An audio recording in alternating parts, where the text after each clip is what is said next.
안녕하세요. 저는 결혼한 지 12년이나 되었고 6살짜리 딸을 키우고 있는 애기 엄마입니다. 우연히 애기 어린이집 친구 엄마 소개로 이 채널을 알게 됐고 마음이 힘들 때든 우울할 때든 심심할 때든 올라오는 영상들을 보며 위로를 받았어요.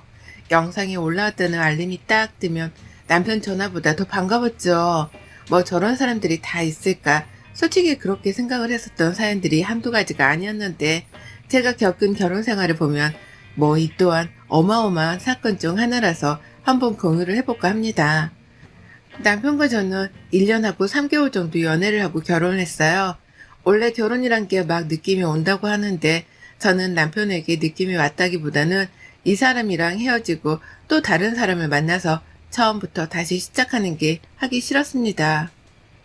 그냥 나이도 어느 정도 차 있는 상황이었고 이 정도 사람이면 결혼해서 산다고 해도 나쁠 것도 없다고 생각을 했어요. 그렇다고 사랑하지 않고 미지근한 관계였던 것은 아니었지만 단지 확 끌리는 무언가 없었던 겁니다. 저와 다르게 남편은 저랑 연애를 하면서 어느 순간부터는 결혼에 대한 확신이 생겼다며 우린 꼭 결혼을 하게 될 거라고 말을 했어요. 그런 남편을 바라보면서 한편으로는 신기하기도 하고 그 느낌과 확신이란 게 대체 뭘까 궁금하기도 했습니다. 아무쪼록 별탈 없이 결혼한 저희 부부는 원래 맞벌이 부부였어요. 제 직업 특성상 야근이 잦았고 남편은 칼퇴였죠. 그렇다 보니 늘 저녁을 홀로 챙겨 먹어야 했는데 점점 시간이 지나니까 남편은 이게 불만이 돼버렸나 봐요. 하루는 제게 이런 말을 하더라고요. 당신이 야근하는 거 어쩔 수 없다는 건 알거든? 근데 하루 이틀도 아니고 결혼하고 내내 저녁을 혼자 먹으니까 결혼한 건지 안 한 건지도 모르겠어. 그리고 나 음식 진짜 아무것도 못하는 거 알잖아? 해보려 해도 진짜 모르겠고 배달시키면 또 왜 이렇게 과하게 시켜 먹냐고 뭐라고 하고 어쩌라는 건지를 모르겠어. 여보, 근데 그건 좀 아닌 것 같아. 차라리 혼자 밥 먹는 게 외롭고 쓸쓸하다고 했으면 나 너무 미안하다고 이해도 가고 막 그랬을 건데 당신의 지금 그 이유는 밥 차려줄 사람이 필요한데 없어서 힘들고 짜증나 정도로밖에 안 들리거든. 그래서 기분이 진짜 별로 안 좋네. 아니, 내 말은 그런 뜻이 아니잖아.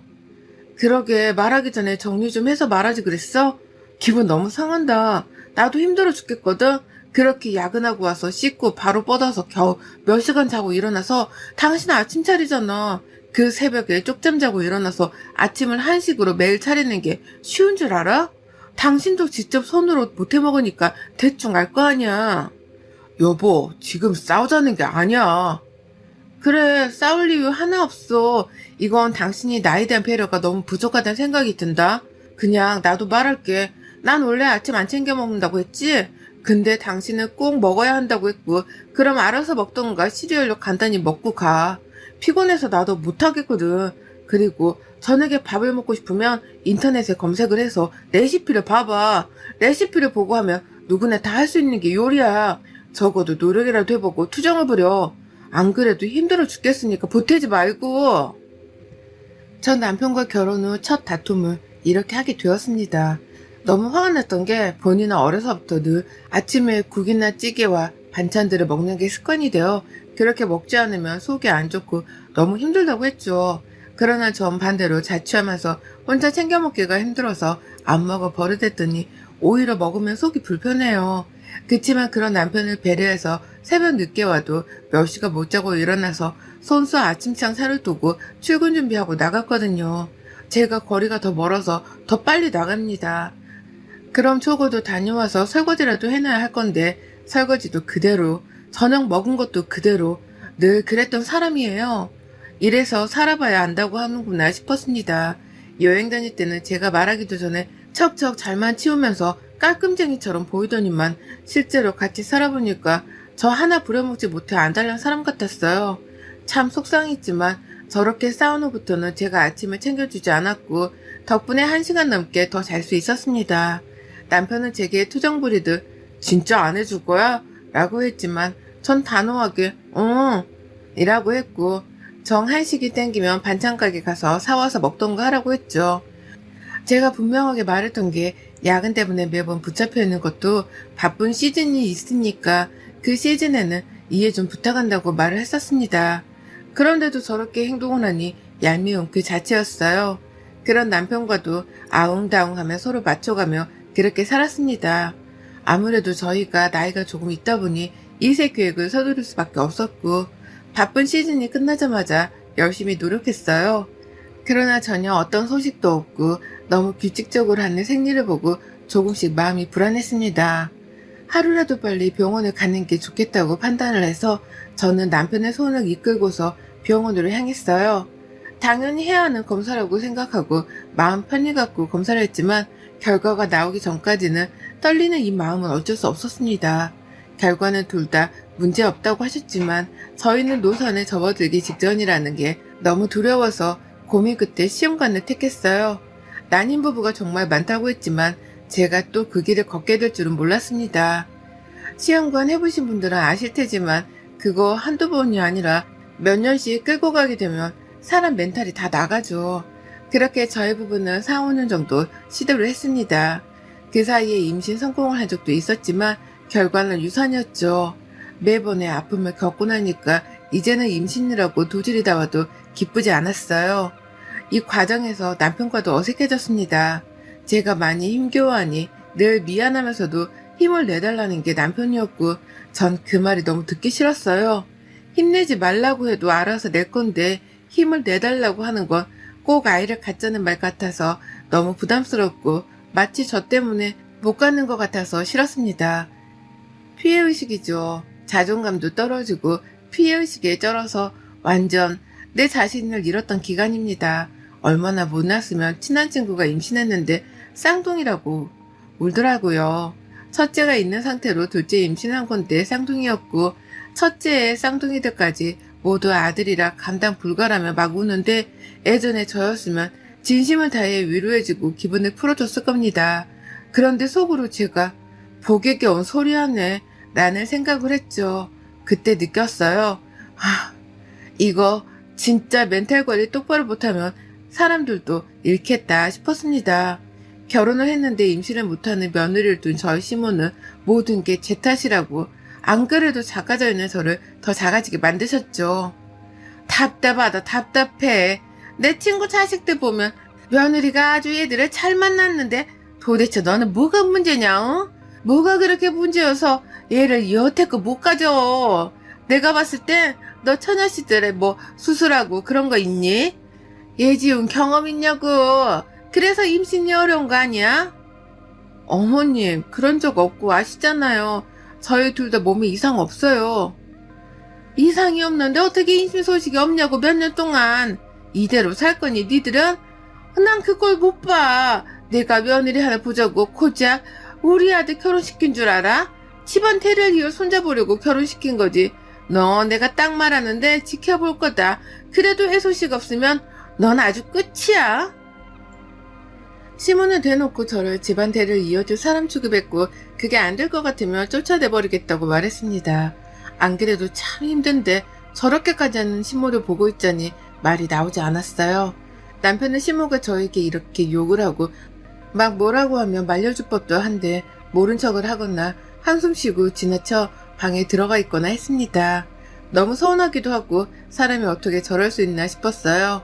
저라면 제가 더 나서서 상황을 중재하려고 노력을 했을 건데 말이죠. 시몬은 저를 향해 미움과 탓을 멈추지 않으셨습니다.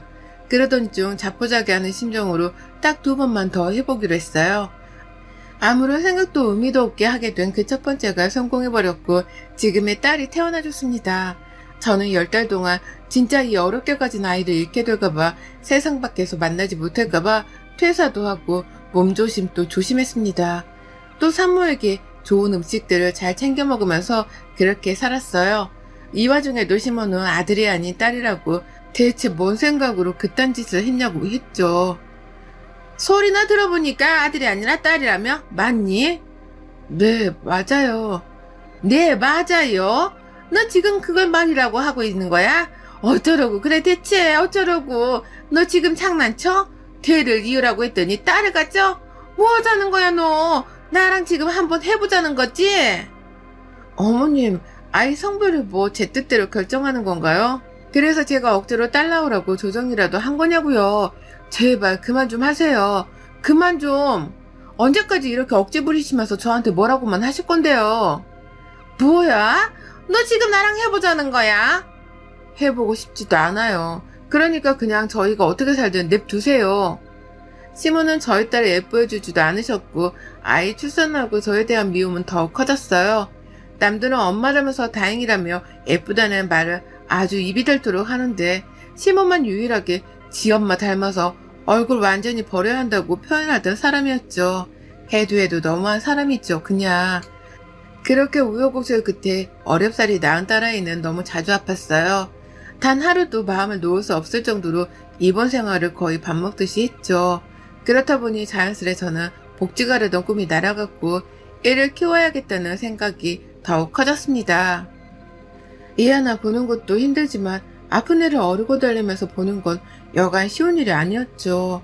지 몸이 아프니 짜증이 잔뜩 나있고 그러니까 징징거리고 띵강 부리는 딸아이는 단 한시도 제 곁을 떠나려고 하지 않았습니다.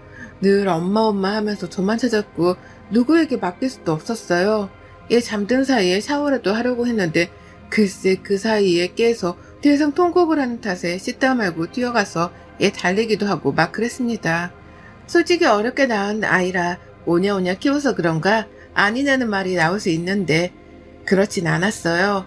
늘 마음속으로야 오냐오냐 했지만 더 바른 아이로 건강한 아이로 성장해주길 바랬고 동생은 만들어줄 수 없을 것 같아 혼자서도 씩씩하게 이 험한 세상을 살아낼 수 있는 아이로 키우고 싶었습니다.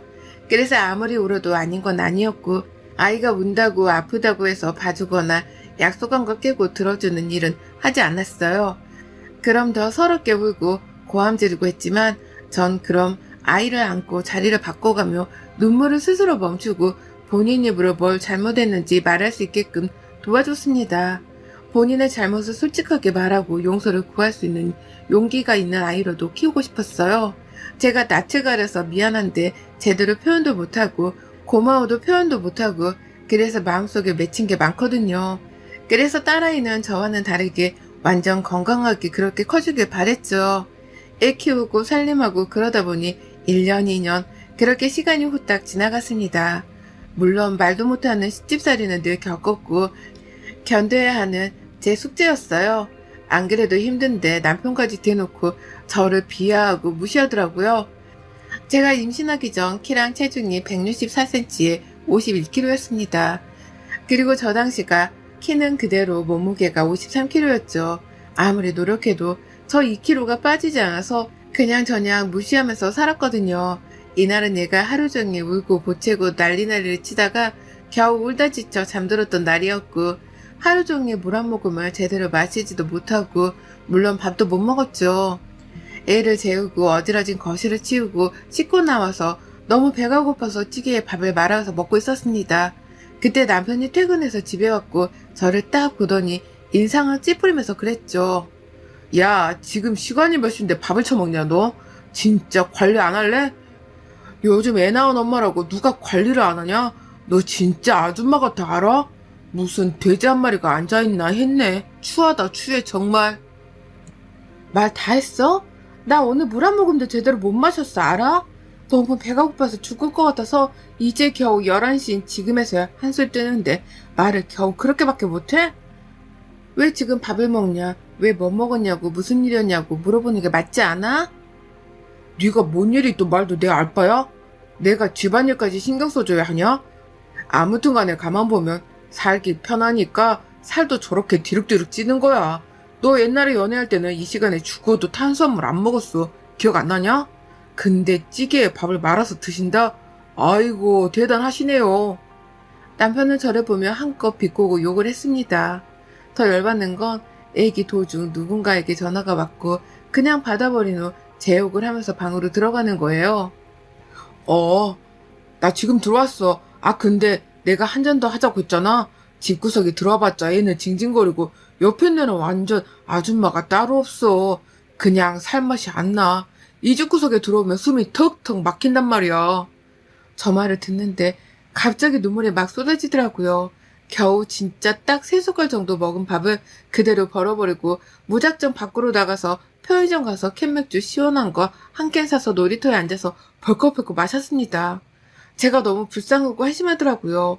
왜 이러고 사나 싶고 이혼이 뭐 그렇게 무섭다고 이혼을 못하는 건가 싶고 막 그렇게 생각을 하다 보니 이혼 그까짓 것 계속 건들면 나도 한다는 마음으로 다짐했습니다. 그 다음날 남편은 출근 전에 제게 그러더군요. 내가 생각을 해봤는데 돈 한 푼 안 벌면서 감히 남편이 벌어다 준 돈을 지가 관리하는 걸 내가 못 보겠거든. 그래서 앞으로는 생활비랑 용돈 합쳐서 딱 이체해 줄 테니까 나머지 신경 꺼. 그렇게 큰 소리 치던 남편이 준 돈은 매달 35만 원이었고 이 돈으로 얘 병원비고 뭐고 다 하라고 하더군요. 참 미친 소리죠. 적어도 얘한테 들어가는 돈은 같이 해줘야지 어떻게 이럴 수 있을까 싶었습니다. 결국 이혼 생각이 없던 것도 아니고 더 늦기 전에 일을 시작해야겠다 싶어서 무작정 근처 분식집 가서 서빙도 하고 설거지도 하고 그랬어요. 그러다 지인 소개로 예식장에서 안내도우미 일을 하게 되었습니다.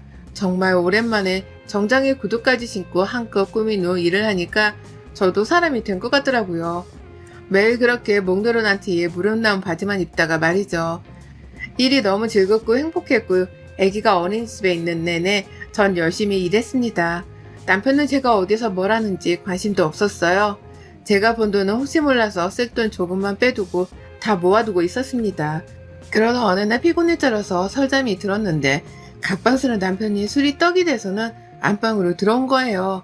놀래서 뭐하냐고 나가라고 했는데 저를 꽉 끌어안더니 머리까지 쓰다듬고 한숨을 쉬더라고요. 순간 너무 놀랐습니다. 이 사람이 왜 이러지 싶었어요. 그런데 그 순간 남편은 그랬죠. 솔미야, 내 사랑 솔미야. 오빠가 얼른 진짜 공개적인 내 여자를 만들어줄게. 늘 미안하고 너무 사랑해. 제 이름은 소리인데 솔미를 사랑한다? 아, 바람피구나 싶었습니다. 전 바로 발버둥 치며 저리 가라고 했는데 힘을 이길 수 없었고 그냥 열받아서 급소를 발로 살짝 쳐버렸어요. 그러자 악하는 비명을 지르며 아주 뒹굴뒹굴 하더라고요. 그런 남편 놈을 질질 끌어서 거실에 팽개치고 혹시 몰라 잠든 딸방에 가서 아이를 데리고 안방으로 와 문을 잠그고 잤습니다. 낯설지 않은 솔미라는 이름, 분명 제가 아는 사람 같은데 기억이 나지 않았고 한참 고민 끝에 2판 4판이라고 이혼을 결심한 후 지인을 통해 업체 하나를 소개받았죠. 제가 아는 지인의 친구가 실제로 남편이 바람나서 이혼할 때 이 업체를 통해서 도움을 받았다고 했습니다. 그래서 저도 도움을 받았어요. 모든 증거는 싹 수집을 했고 변호사를 통해 제 사건을 접수하고 상간소송 준비와 이혼소송 준비를 다 해뒀습니다. 그 후 남편이 일하는 학원으로 찾아갔어요. 그때 저를 보고 놀라는 신입 병아리 강사 하나가 보였죠. 안녕하세요 사모님 뭐래? 병 있어 너? 말을 그렇게 버벅이면서 무슨 강사를 해? 몸 팔고 들어왔니? 너랑 뒹군 내 남편 데리고 와. 여보 여기 무슨 일이야? 여기 지금 학부모님들도 계시고 학생들도 많으니까 우선 진정해봐. 남편 뺨을 확 차버리고 이어 상간님 머리채를 확 휘어잡고 남편을 쳐다보며 말했죠. 넌 내가 호구 같았겠다. 5년을 시험관에 도전해서 겨우 얻은 딸 하나 키우자고 온몸 불사지르면서 사는 네 와이프는 아줌마 같고 밥 한 끼 못 먹는 네 와이프가 늦은 저녁 겨우 밥 말아서 밥 먹으면 돼지 같으면서 겨우 이딴 어린 년이랑 바람이 나서 그렇게 뒹굴었어? 전 그리고 이후 불륜 증거가 담긴 다양한 사진들을 곳곳에 집어던졌어요. 그러자 학부모와 학생들은 우성이며 막 주웠고 수습 불가였죠. 이거 마이크인가 봐. 자자 들으세요. 여러분 저는 결혼 12년차 된 여기 계신 이현중 강사님 와이프예요. 슬아이 6살짜리 딸아이를 두고 있죠. 그런데 이제 막 들어온 신입 강사랑 사진과 카톡 내용을 보시면 아시겠지만 너무 진한 관계더라고요. 집에 있는 딸이랑 와이프는 관심도 없고 둘이 알아서 살으라고 한 달에 35만 원 쥐어주는 게 끝인데 말이죠. 하루가 멀다 하고 일하고 예보고 살림하고 그렇게 호구처럼 산 결과가 바로 이거네요. 억울해서 어디 조용히 이혼하겠어요? 뒤집어줘야지. 저뿐 아니라 내 딸한테서 아빠를 사라지게 만든 죄값까지 똑똑히 치르게 해줄 거야, 니들은. 사모님 죄송해요. 그런데 정리할 수도 있어요. 저 진짜 이제 시작이라서. 나랑 얘기하자 여보. 집 가서. 이제 시작? 말 잘했네. 그래 나도 이제 시작이야. 여러분 영상도 찍고 널리 맘카페도 학부모들에게도 소문 좀 내주세요. 이것들 학원에서도 그지됐던데 아이들 공부하는 신성한 교실에서 말이 됩니까? 상상도 할 수 없죠. 더러운 것들. 야, 니들 인생은 그냥 아작난 거야. 알겠어? 제게 무릎 꿇은 남편과 상간잎밤을 한 대씩 더 쳐주고 남편에게 말했어요. 오늘 안에 당장 집에 와서 이 짐 다 빼가. 안 그럼 내일 사람 불러서 싹 다 빼버릴 거야. 오늘 이후로 네가 우리 집 온다. 그럼 주거친 입으로 경찰 부를 거야. 내가 니네 엄마 안 찾아가는 걸 다행으로 여겨라. 그 후 집에 와서 그놈 짐을 다 현관에 집어던지고 있었는데 시모가 왔더군요. 오자마자 제 뺨을 치료하길래 손을 확 잡고 되려 제가 연속으로 쳐버렸어요. 당신이 뭔데 감히 내 뺨을 쳐? 천박하게. 더 맞기 싫으면 조용히 입 다물고 네 아들 짐이나 챙겨서 가. 경고하는데 딱 1시간 내로 니들 안 나가면 그땐 어떻게 되는지 보자고. 너무 재밌을 것 같지 않니? 돌았어? 돌아도 완전히 돌았어. 입 다물라고 경고했을 텐데 뭐 뺨 더 맞고 싶은 건가? 바로 짐을 다 챙겨서 허겁지겁 저들어 나갔고 그 이후 이혼, 상간소송 모두 승소하며 깨끗하게 마무리했어요. 물론 저것들은 학원 바닥에 제대로 소문이 나서 정말 망해가는 학원이 아닌 이상 받아줄 곳도 돈도 없었죠.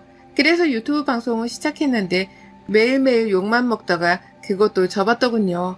원래 인생은 주는 대로 받는 법 아니겠습니까? 여러분의 생각은 댓글로 남겨주세요. 오늘도 시청해주셔서 정말 감사합니다.